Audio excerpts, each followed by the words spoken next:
Hey everybody, how's it going? Let's talk about your home recording studio. Long time no see, eh? But hey, that's just kind of how life has been so far this year. But today, I've got something I'm just really excited to share with you all. I built a guitar. And not like a kit guitar, not like a Stu Mac or a Warmoth or something. Like, I built a guitar from scratch. And I did this through a local guitar shop. I didn't just do it on my own. This guitar shop has a recurring class that they do. And so in this class, there were 4 of us that were building, and then there's 2 instructors. And I do want to take just a minute, bear with me here, because I really would love to plug these guys for what it's worth on my small little channel here and the few hundred people that are going to see this. But it's called Spampinato Guitars, and it's in Southeast Denver.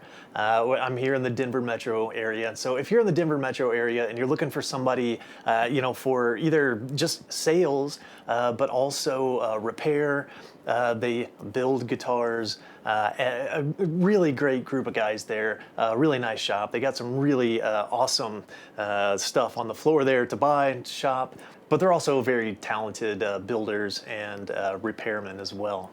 So they've been doing these classes, and for us it was 6 weeks. It was on every Saturday for 6 weeks through the month of August. So we got started in late July, and today's the 28th of August, so just yesterday we finished. Mostly Saturdays, a couple of Sundays thrown in there, just if you want to spend a little more time on this or that. And yeah, I came in a couple extra times.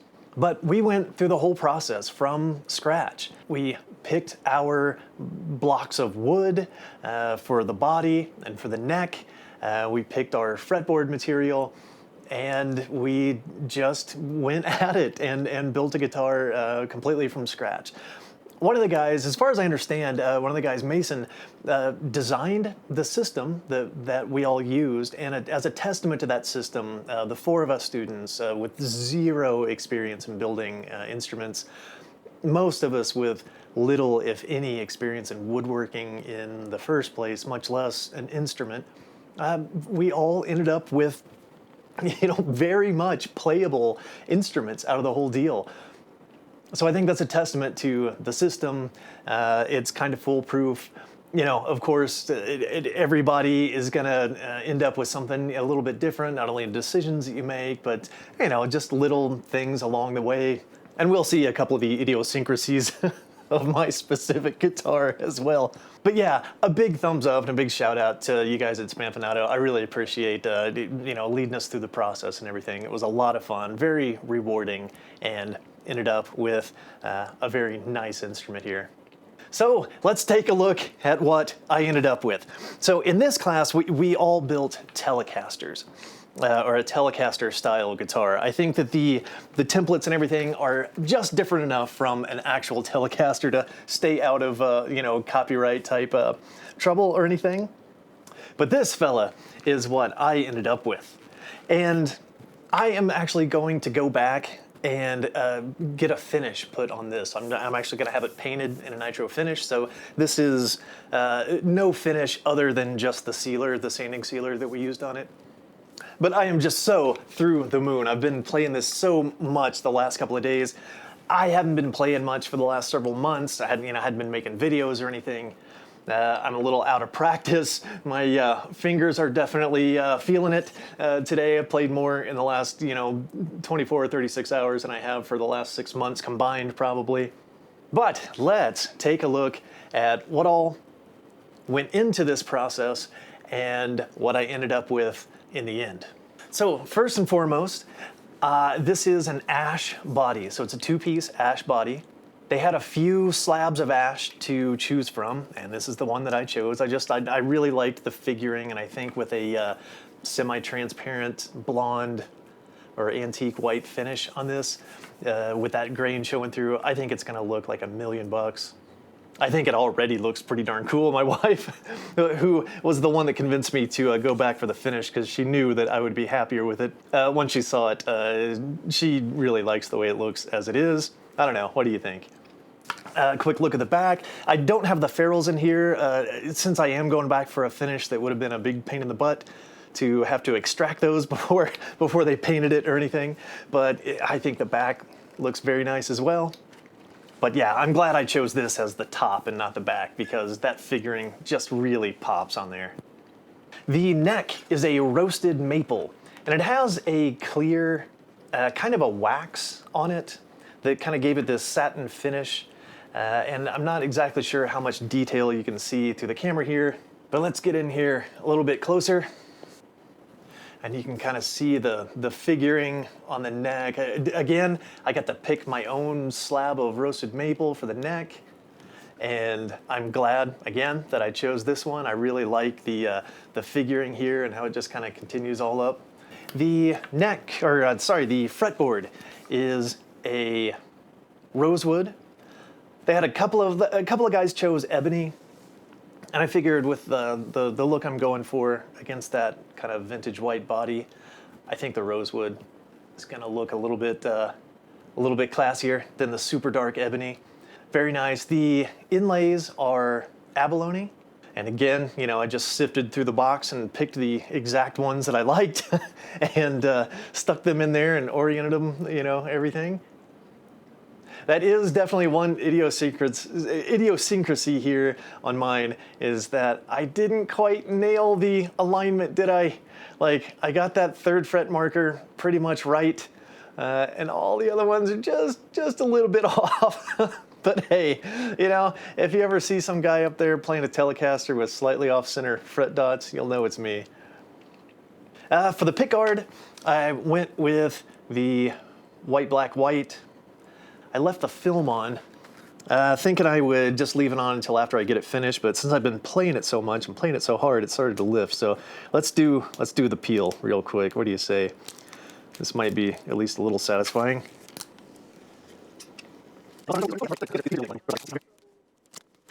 There we go. The bridge is a Kluson, and this is their traditional 3-saddle Telecaster bridge, so it's got the brass saddles. I don't remember the brand of the switch or the knobs or the pots under the knobs. The pots are 250K, classic 3-position switch, you know, bridge, both, neck. The pickups themselves are Lollar.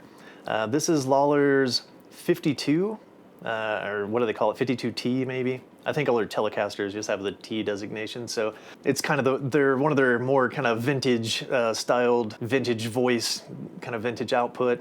And this is their Alnico 3 neck pickup. Let's see, what else? The tuners are the Kluson, just the kind of traditional 6 inline.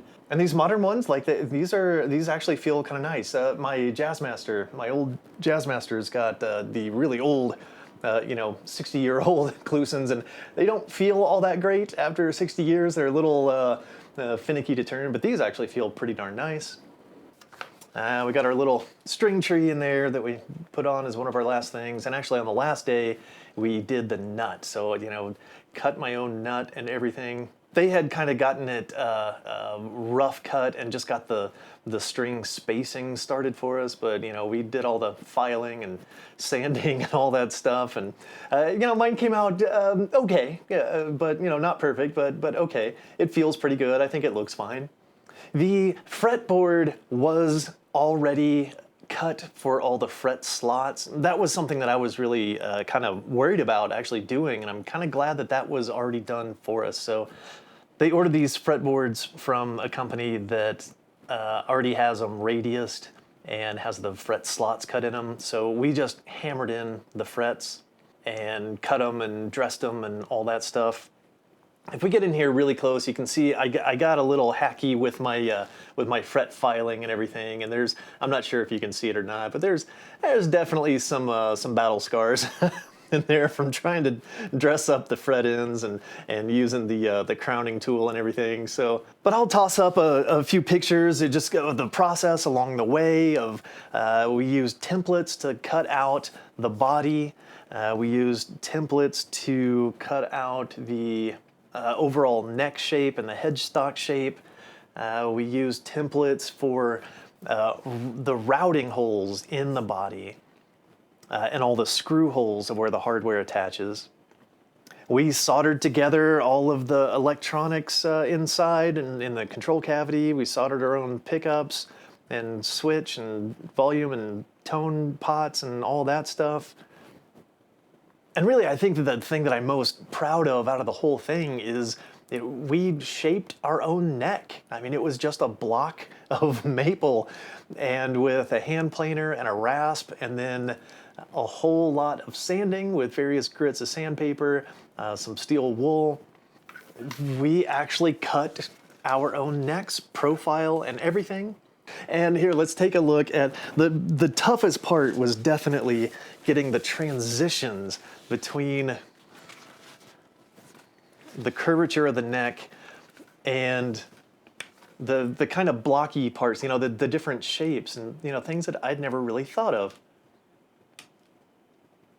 But like right here, like going into the heel, trying to get that. And mine came out a little lopsided. I mean, again, just another, you know, it's my first time, never done it before. There we go, we can kind of see it a little bit better. Honestly, it doesn't look too bad there, does it? But, you know, for a first time. And then again, at the headstock, trying to transition from the shape of the neck to the shape of the back of the headstock. It's something that I know that I can't tell you how many necks I have played in my guitar playing life, but I had never really considered what that actual shape is. So I just kind of did my best, you know, it still looks like an amateur did it, but honestly, like, that didn't look too bad. But the fret dot markers on the base side of the neck, and yeah, mine aren't perfectly symmetrical or perfectly placed or anything. That is hard to do. I can tell you that. But the fact that, you know, some guy that's, you know, not only I'd never used a router before, never used a table router, never used a drill press, I'd never used any of the other more kind of luthier specific, you know, calls and planes and rasps and all this stuff. Like, I just had zero experience doing it. And those guys were able to lead me and the other guys through the process of actually ending up with a totally legit Telecaster style guitar. I'll put a link in the description below to their website, and I think that they have a blurb about upcoming classes. So if you are in the Denver metro area and you're looking for an opportunity to build a guitar, I think their next class they're doing a Stratocaster. Then, yeah, look them up and see if it's for you. But what do you say we actually give it a quick listen? I threw up a couple of microphones. I've got my amp plugged in. I'm plugged in right now to a Mesa Lone Star Special. It's kind of a darkly voiced amp, but this is an incredibly brightly voiced guitar. Okay, so if you're here just for a quick pickup demo of the Lollar pickups, I'll start off with a fairly clean sound. It'll go into a little bit of breakup when I dig into it, but we'll start with the neck pickup. This is the Lollar Alnico 3.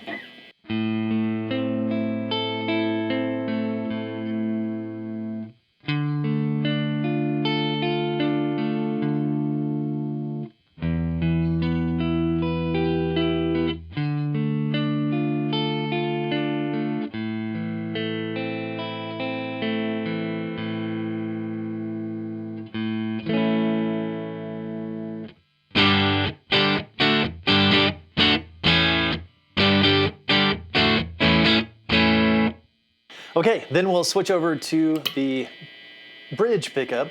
And again, this is the Lollar 52T.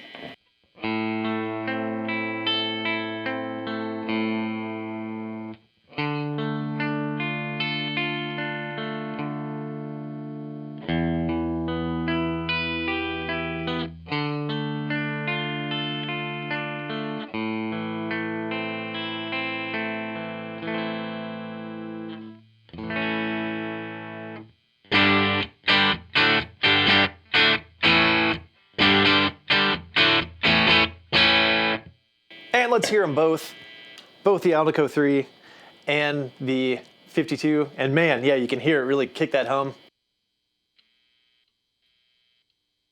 That's a pretty quiet setting right there.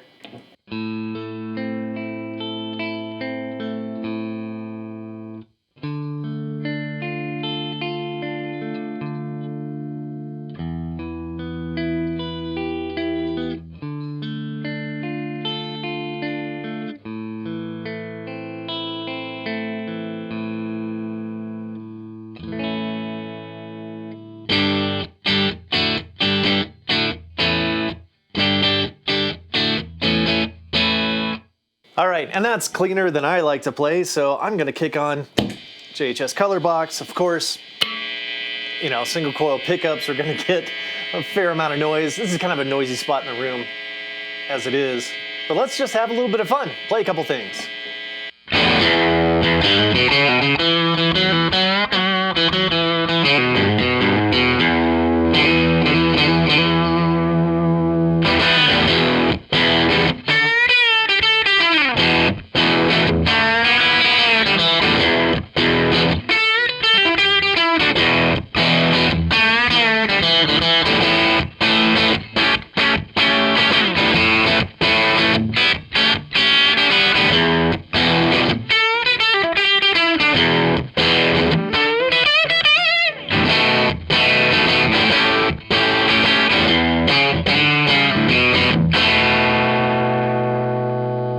I mean, it just cuts, it just snarls. They are very aggressively voiced pickups compared to anything else that I've got, except maybe the Jazzmaster. Jazzmaster's got that kind of aggressive bite to it as well. So to kind of dial back down the tone pot a little bit, so here, let's see. You know, that darkened it up fairly well.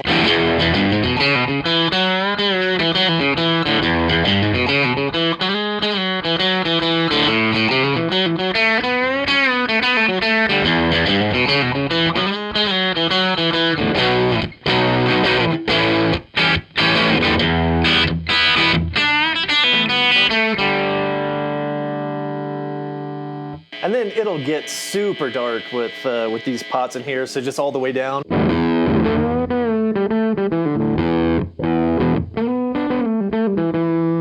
That's way too dark. I don't really think that's a usable tone myself. So we'll get some of that back in there.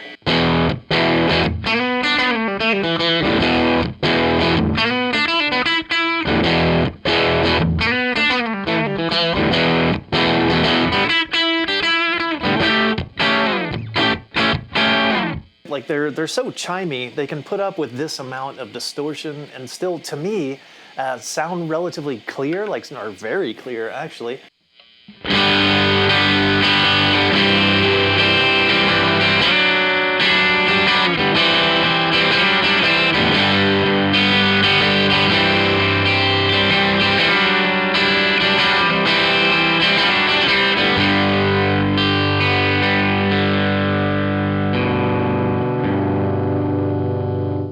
They still sound very articulate to me, even with a fair amount of dirt on them.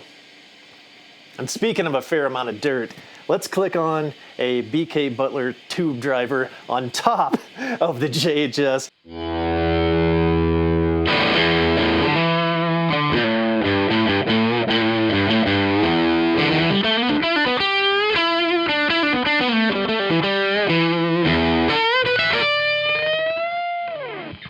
Didn't exactly grab that one right, did I?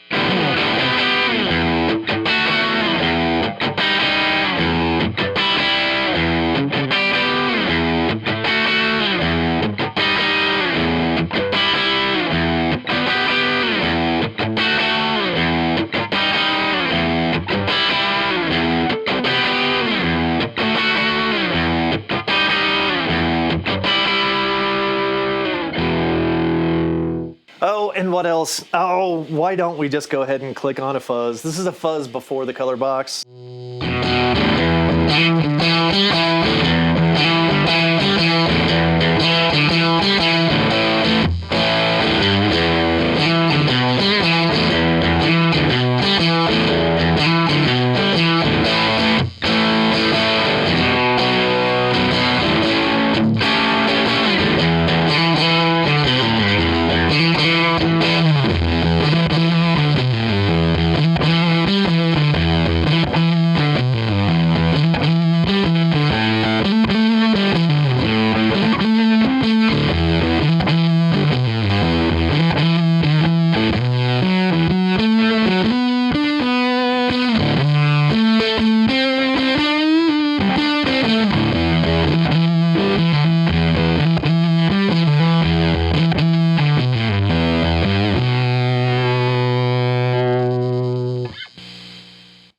Okay, yeah, that's enough of that, but hey, it's always fun to just have a fuzz setting that makes it sound like the amp is about to just blow itself apart. But hey, I think that's just about everything I wanted to show you guys. I'm just so excited. I'm excited to finally see this with a finish on it, but that process is going to take about 6 weeks or so. It's going to be a nitro finish, and it's just, you know, coat after coat and sanding and curing and drying and all that stuff. So I'm not exactly excited to go give this away for, you know, 6 weeks or so, but I'm very excited to see it with a finish on it. But yeah, big thanks to Matt, Mason, Charlie at Spampanado Guitars. If you're in the Denver metro area and you're looking for a guitar tech, place to shop, definitely look them up. Go check out their shop. They're a bunch of really nice guys, really knowledgeable and talented guys as well. So hats off to you guys, and thank you everybody for watching. I think that's going to do it for me this time. I'll see you guys again next time.